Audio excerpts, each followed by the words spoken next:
Meninos e meninas, boa noite. Tudo bem com vocês? Quem fala é a professora Eliane, curso técnico de enfermagem do Instituto São Miguel, e hoje a nossa aula é de clínica médica. Legal? Espero que vocês tenham tido um bom final de semana, que estejam tão ansiosos quanto eu para a aula de hoje, que é um assunto muito legal, gente. O diabetes, uma das principais enfermidades de saúde pública a nível mundial e que é causadora de várias outras patologias. Espero que vocês gostem da aula. Papel e caneta na mão, claro, aquela caneca de café. Bora começar? Gente, para entender o que é diabetes, nós vamos relembrar o que aprendemos na aula de anatomia, o que vocês aprenderam com o professor de anatomia de vocês. Diabetes, no caso, diabetes mellitus, é um nível elevado de açúcar, né? Glicose no sangue. O nosso corpo, como nós temos aprendido, ele precisa estar em equilíbrio. Então, normalmente, como que vai ser o corpo? Existe uma glândula chamada pâncreas, e o pâncreas, ele produz um hormônio chamado insulina, tá? E a insulina, ela é responsável por fazer com que o açúcar, a glicose, entre na célula para que faça o metabolismo, para que essa molécula seja quebrada. Tanto que nós usamos um termo chamado chave fechadura. Por quê? O receptor de insulina e a insulina, eles se encaixam perfeitamente. Gente, é como uma chave numa fechadura mesmo. O encaixe é perfeito. Ela só entra no lugar dela. E a insulina, ela vai abrir e facilitar a entrada da glicose na célula. Se não abrir a porta, o receptor, a glicose não vai entrar e ela vai ficar circulando no sangue. Se ela fica circulando no sangue, aí aumenta os níveis, né, da glicemia. Então, na pessoa que não é diabético, a insulina vai fazer com que a glicose saia do sangue e vá para o tecido, para as células, através do metabolismo. E no diabético, isso não acontece. Então, fica mais glicose do que os níveis tolerados disponível no sangue, tá? Qualquer dúvida, volta lá na aula de anatomia. Mas durante o nosso chat, a gente pode relembrar, tá bom? Então, vamos lá. O conceito de diabetes. Gente, é muito simples. É um distúrbio metabólico. Por que metabólico, Pro? Porque faz parte do metabolismo, do dia a dia, do funcionamento do corpo do ser humano, o trato da glicose, entendeu? Dos lipídios, dos glicídios. Eles não podem simplesmente ficar circulando. Por quê? Nós ingerimos o alimento, ele entra para o nosso sistema digestório através da nossa boca, só que o que nós precisamos não é do feijão, não é do arroz, não é da carne. Nós precisamos das proteínas e dos outros macros e micronutrientes que esse alimento vai nos conceder. E um desses macronutrientes é a glicose, o açúcar, que vai gerar energia. Gente, glicose é importantíssimo porque através do ATP, né, nós vamos ter energia, precisamos, tá? Mas tudo que é demais, tudo que tem em excesso é patológico. Então, qual que é a questão da diabetes? É o acúmulo, a hiperglicemia, muita glicose no sangue, causado por falha nesse hormônio, ou por falta, né, desse hormônio que é a insulina. Aí a falta de insulina, ela pode ser porque o pâncreas parou de funcionar ou porque o pâncreas não está funcionando o suficiente. E assim, diabetes é uma das 10 principais causas de morte no mundo. No mundo. E no Brasil, gente, é a 7ª causa. E sem contar que de todas as patologias, pelo menos 5 são em consequência da diabetes, tá? Vamos entender, então. Já sabemos o que é, A diabetes é a hiperglicemia por falha na ação ou pela não ação da insulina através da criação de insulina pelo pâncreas. Mas existem atualmente 4 classificações de diabetes. O diabetes tipo 1, tipo 2, o diabetes gestacional, a glicemia em jejum alterada e a tolerância diminuída à glicose. Esses dois últimos não são diabetes, são pré-diabetes. Tá? Então, elas aumentam o fator de risco para doenças cardiovasculares e elas estão mais próximas de tornar o indivíduo diabético, tá bom? Vamos entender um por um. Gente, o diabetes tipo 1, ele é o mais raro. Acontece entre 5 a 10% das pessoas e um grupo muito específico atinge mais crianças e adolescentes. Adultos e idosos é raro, tá? E qual é a questão do diabetes tipo 1? O pâncreas não funciona, não funciona na produção de insulina, ele para totalmente de produzir insulina. Tá bom? Não é falência pancreática. No caso, as células beta-pancreáticas param de produzir insulina, porque o pâncreas vai ter 2 células, lembram? As betas e a alfa. Beta produz insulina, alfa produz glucagon, que é o contrário da insulina. Nesse caso, o diabético tipo 1 não tem insulina nenhum no organismo. E essa doença é uma doença autoimune. O que é? Doença autoimune é quando o próprio corpo reage contra ele, não tem explicação, né? Ou é uma resposta anormal do sistema imunológico. Então, o diabético tipo 1 geralmente é na infância e eles, até um tempo atrás, eram chamados de insulinodependentes. Por quê? O tratamento para diabetes tipo 1, além da alimentação, dos exercícios, é a insulina. Não tem uma outra medicação, vai ser sempre a insulina, tá?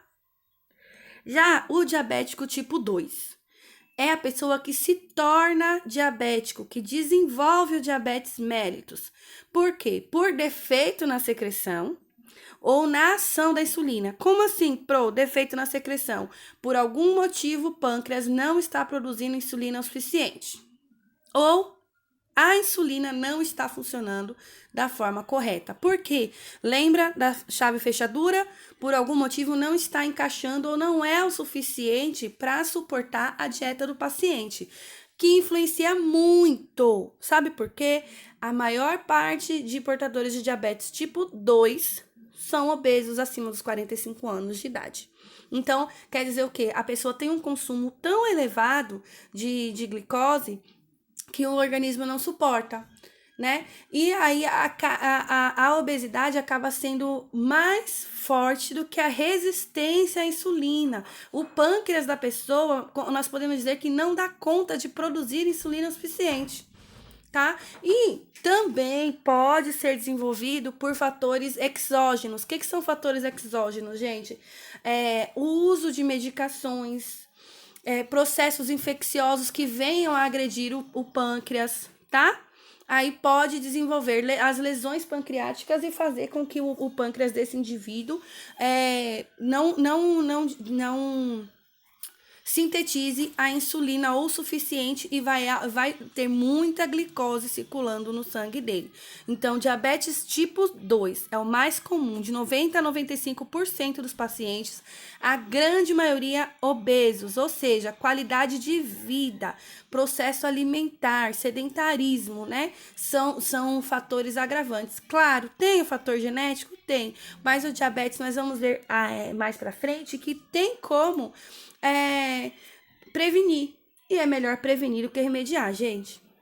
Olha lá, para decorar. Então, existem 2 tipos de diabetes. É essencial você conhecer, porque o seu paciente diabético, ele vai te dizer, sou diabético tipo 1, sou diabético tipo 2. Gente, diabético tipo 1, o remédio é insulina. Diabético tipo 1, insulina dependente. Ele não tem produção nenhuma de insulina no organismo. E o diabético tipo 2 é o que se tornou diabético por falha na utilização. O diabético tipo 2 não usa insulina de forma alguma? Usa sim, gente. Principalmente se ele tiver picos hiperglicêmicos. Então, usa a insulina para agir rápido, tá? E Diabetes gestacional, não menos importante, acontece bastante, porque assim, gente, durante a gestação, o organismo todo muda, né? Tem fatores que alteram todo o metabolismo feminino. E o pâncreas tem que aumentar também a produção de insulina. Só que, às vezes, por algum motivo, não acontece, né? Aí acaba desenvolvendo a diabetes gestacional.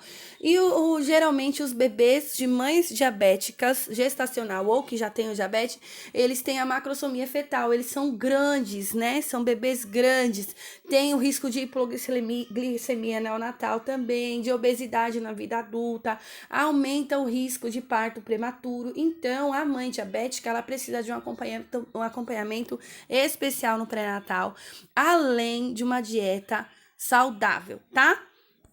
Então, vamos entender. Numa pessoa saudável, o pâncreas produz a insulina que se encaixa no receptor de insulina da célula e a glicose vai sair da circulação e entrar na célula para fazer o metabolismo, tá? Essa é a pessoa saudável. Insulina, receptor, abre a porta, entra a glicose. Vamos lá. Diabéticos, tipo 1, não tem insulina nenhuma. Então, não vai encaixar no receptor, não vai abrir a porta da célula e a glicose vai ficar lá, no organismo do paciente. Tá vendo? Esse vermelhinho aí é a glicose. E o diabético tipo 2.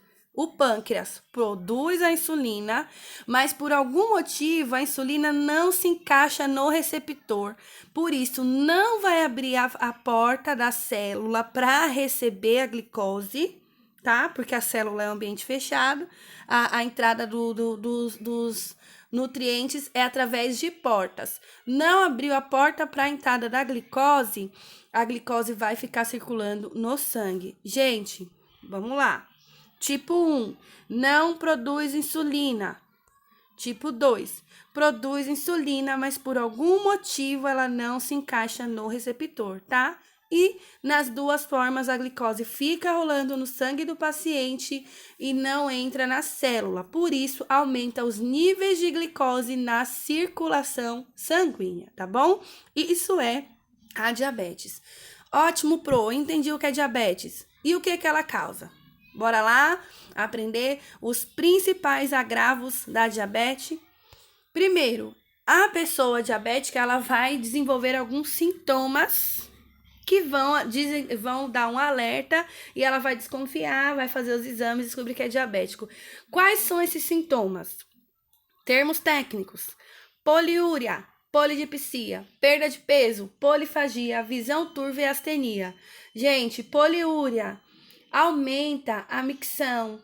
A pessoa passa a fazer xixi mais vezes, passa a urinar mais vezes, mas não é algo assim, a pessoa que urina 3, 4 vezes vai urinar 5 ou 6. Não, é algo bem excessivo. Por quê? Em consequência da polidipsia, que é o aumento da sede, aquela sensação de secura na boca. Então, a pessoa vai aumentar o consumo de água, consequentemente, os rins vão trabalhar mais e ela vai urinar mais, tá? A perda de peso é porque todo o metabolismo da pessoa vai alterar, né? Não vai ter o acúmulo de energia que é necessário, a pessoa vai ter fraqueza, que é a astenia, porque glicose gera energia. A polifagia é o excesso de fome, porque, gente, como não tem o metabolismo, como não tá funcionando, o organismo vai querer mais. Se não entra glicose na célula, a célula vai entender que tá faltando glicose no sangue, ela não vai entender que a glicose tá toda no sangue. Aí o cérebro vai achar que tá com fome, porque ele precisa de energia, a pessoa vai comer mais. E a visão turva, porque os níveis elevados de glicemia vão alterar a fluidez sanguínea e isso pode atrapalhar e interferir na circulação no nervo óptico. Vamos lá? Falando em nervo óptico, as patologias. Gente, a primeira aqui na lista, eu não coloquei por agravo, tá? Eu coloquei só numa sequência assim que fique fácil para nós entendermos. A primeira é a retinopatia diabética, que são lesões que acontecem dentro do olho, né? E essas lesões, elas causam pequenas hemorragias. E isso vai causar a perca da visão. Vocês estão vendo aí no olho com retina que tem umas manchas, são hemorragias. Essas hemorragias vão bloquear os nervos e vai causar a diminuição da acuidade visual. É uma consequência da diabetes, porque nós aprendemos em anatomia que a unidade venosa, as veias, as artérias, elas vão ficando cada vez menores. Então, se não chega sangue até lá, isquemia, acaba acontecendo a isquemia e a morte celular. Ou então, quando aumenta a pressão, pode ter hemorragia. É o que acontece dentro do olho do diabético, tá? Então, infelizmente, muitas pessoas perdem a visão em consequência da diabetes.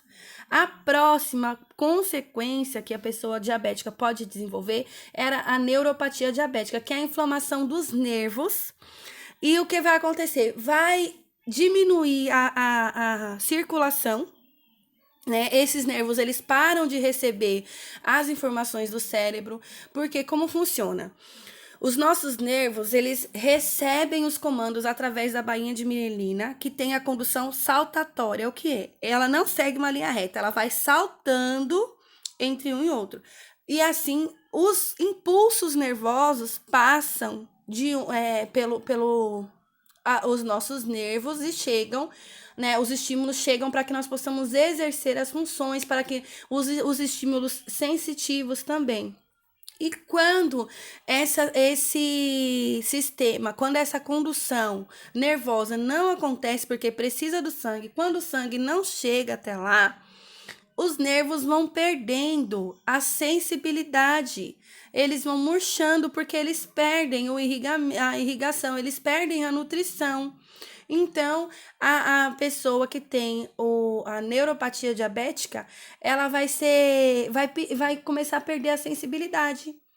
Entenderam? Então, ela não vai sentir dor, não vai sentir, vai ter perca de equilíbrio, os músculos vão enfraquecer, aumenta o risco de traumatismo,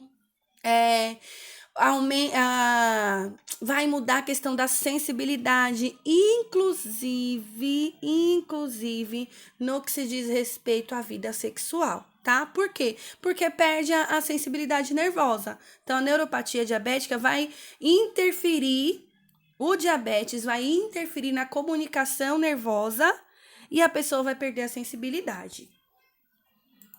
Um dos mais conhecidos e um fator de risco, gente, o pé diabético. Por quê? Quanto mais distal, menor é o calibre venoso. Lembram? As veias, quando saem do coração para o corpo, elas saem grossas e ficam finas, e quando vêm do corpo para o coração, elas são finas e ficam grossas.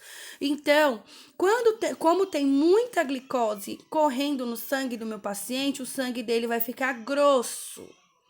Isso vai impedir, né, viscoso no caso. Isso vai dificultar que ele chegue nos lugares mais extremos, e é o que acontece no pé diabético. Lembra da neuropatia, que a pessoa perde a sensibilidade? O pé está muito distante, os dedos estão distantes do centro do corpo, então perde a sensibilidade. E, gente, realmente o diabético, ele não sente quando fere o pé, quando está descompensado. Então, o pé diabético, ele é um causador, assim, um agravante, é algo que o diabético deve cuidar muito, o pé. Por quê? Qualquer lesãozinha simples pode virar uma gangrena, que é a morte celular, né? A necrose mesmo. E, infelizmente, a amputação de pé diabético é muito comum.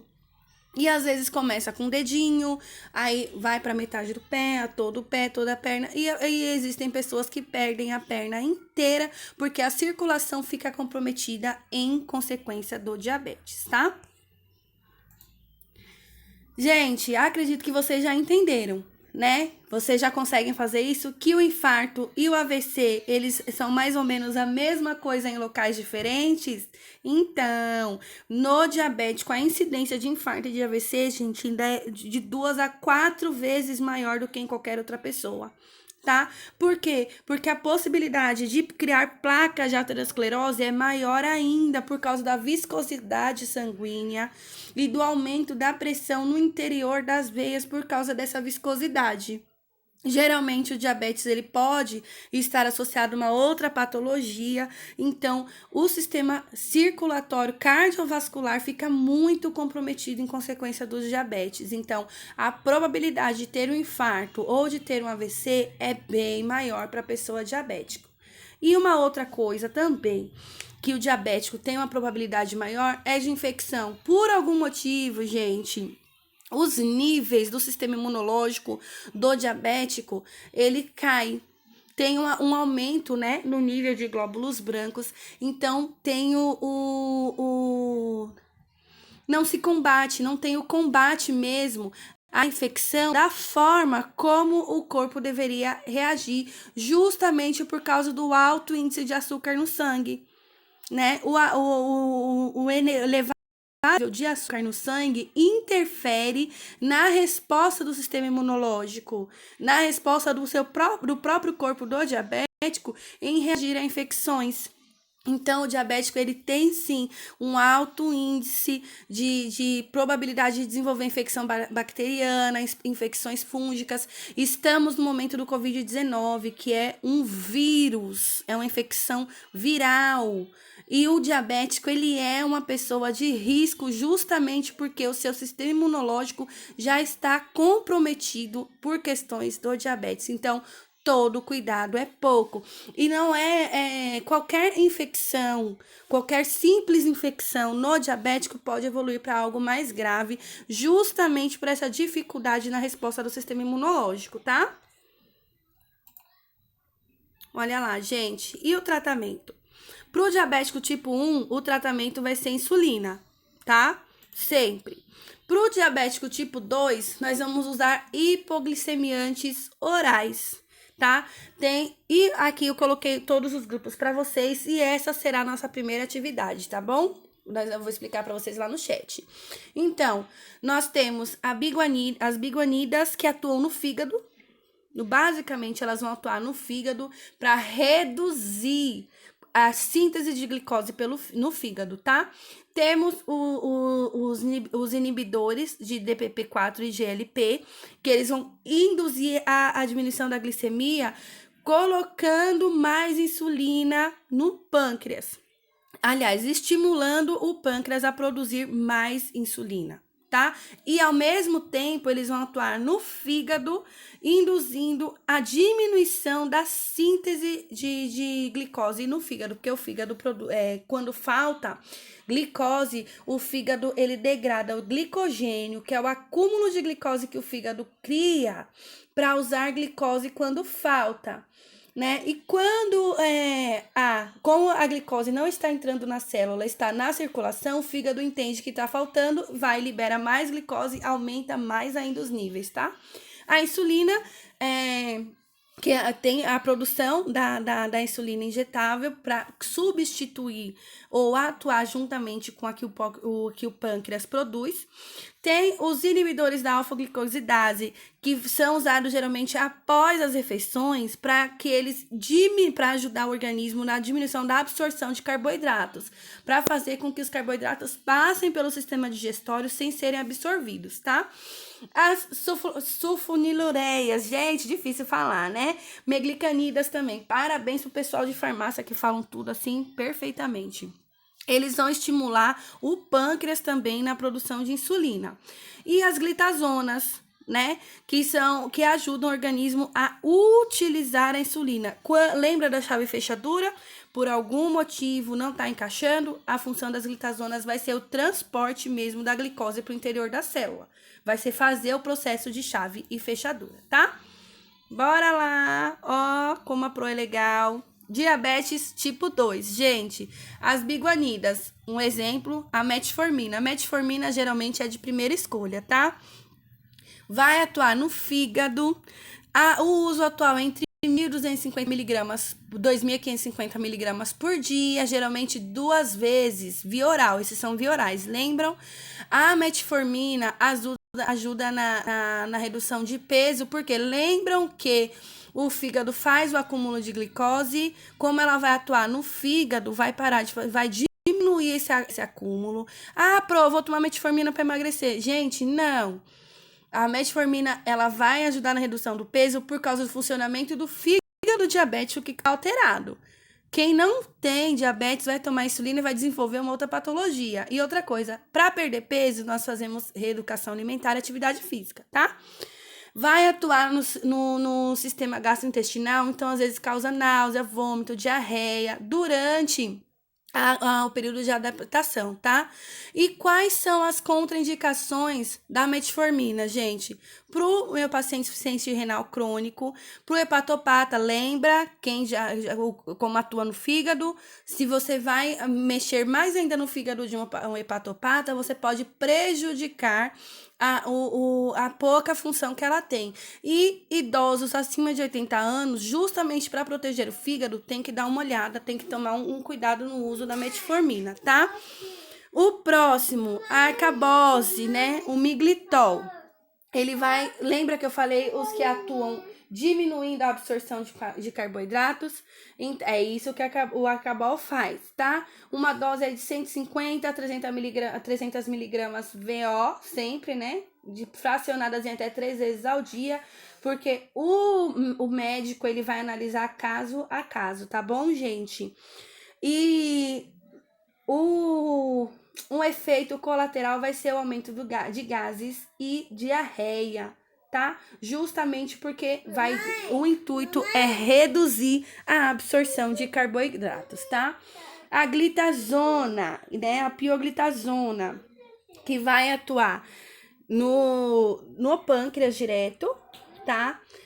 Geralmente se usa uma vez ao dia.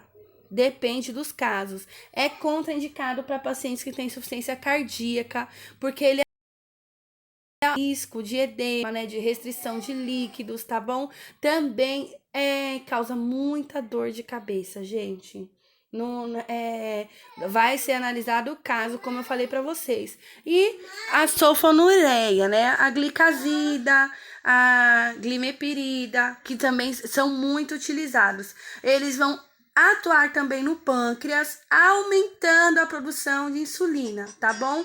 Vão trabalhar nas células beta-pancreáticas do pâncreas para a produção de insulina. A glibenclamida vai entrar aí, só que tem o risco de hipoglicemia, tá, gente? Por quê?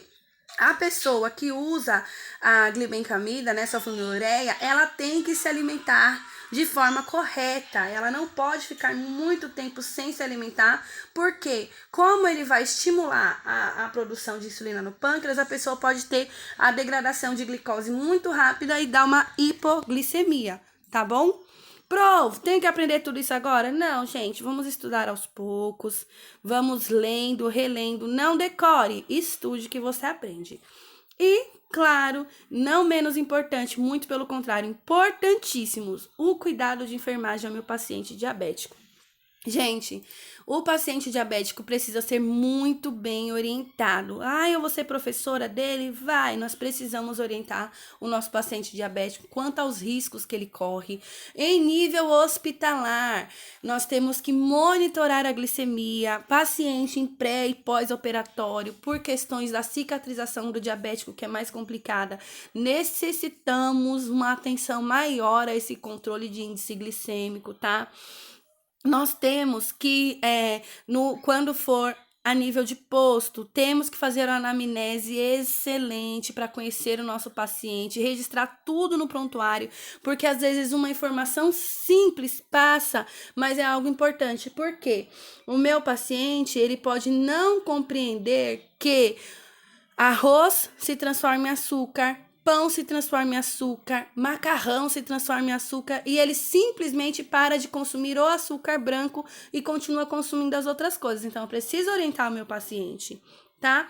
Tenho que tomar cuidado também com a questão da hipoglicemia, tanto nos meus pacientes que fazem uso de hipoglicemiantes orais, quanto em nível hospitalar. Por quê? Porque a hipoglicemia também é perigoso, porque glicose não é energia, se não tiver energia nenhuma, o corpo do meu paciente não vai funcionar. Então, eu preciso orientá-lo, inclusive, a se alimentar também. Não pode parar de comer totalmente, deve comer da forma correta os alimentos corretos.